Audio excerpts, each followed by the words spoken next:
Dear friends, ఇది 2010 Innova vehicle. దీనిలో customer complaint ఏంటంటే హెవీ బ్లాక్ స్మోక్ వస్తుంది. బాగా రెగ్యులర్ గా హెవీ స్మోక్ వస్తుంది. మీరు చూడొచ్చు ఎంత వస్తుందో. అయితే ట్రాఫిక్ లో తిరిగే పరిస్థితి లేదు.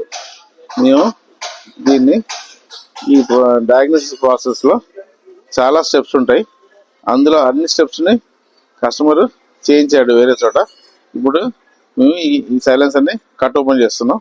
ఈ సైలెన్సర్ లోపల పూర్తిగా కార్బన్ డైఆక్సైడ్ హెవీగా ఉంది. టోటల్ గా ఎంత క్వాంటిటీ ఉందో అంటే మీరు చూడొచ్చు. ఈ క్వాంటిటీ మొత్తం స్క్రాప్ చేసేసి మేము బయటికి తీస్తున్నాం. ఈ కార్బన్ ఉండటం వల్ల ఎగ్జాస్ట్ ఫ్లో ఫ్రీగా పోకుండా ఎంతో కొంత ఈ పాత కార్బన్ ని, ఈ బొగ్గుని తీసుకొస్తుంది బయటికి. అలా రావటం వల్ల హెవీ కార్బన్ బ్లాక్ స్మోక్ వస్తుంది.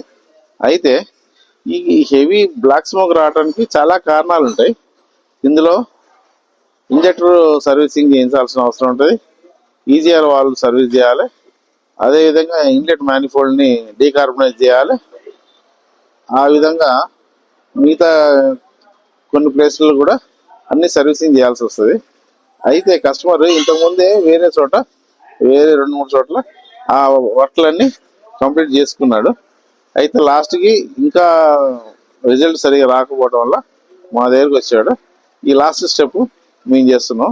ఈ కార్బన్ డైఆక్సైడ్ మొత్తాన్ని తీసేసి ఈ సైలెన్సర్ ని మళ్ళీ రీవెల్డింగ్ చేసేసి వెహికల్ ఫిట్ చేస్తున్నాం. ఫిట్ చేసిన తర్వాత టెస్ట్ డ్రైవ్ తీసుకొని మేము రిజల్ట్ ఎలా ఉందో చూస్తాం. కంప్లీట్ అయిపోయిన తర్వాత పూర్తిగా లాంగ్ డ్రైవ్ టెస్ట్ డ్రైవ్ తీసుకున్నాం. 30-40 కిలోమీటర్లు వెళ్ళాము. ఆ టెస్ట్ డ్రైవ్ లో తెలిసిందంటే పూర్తిగా ఇది బ్లాక్ స్మోక్ రావట్లేదు. ప్రాబ్లం సాల్వ్ అయిపోయింది.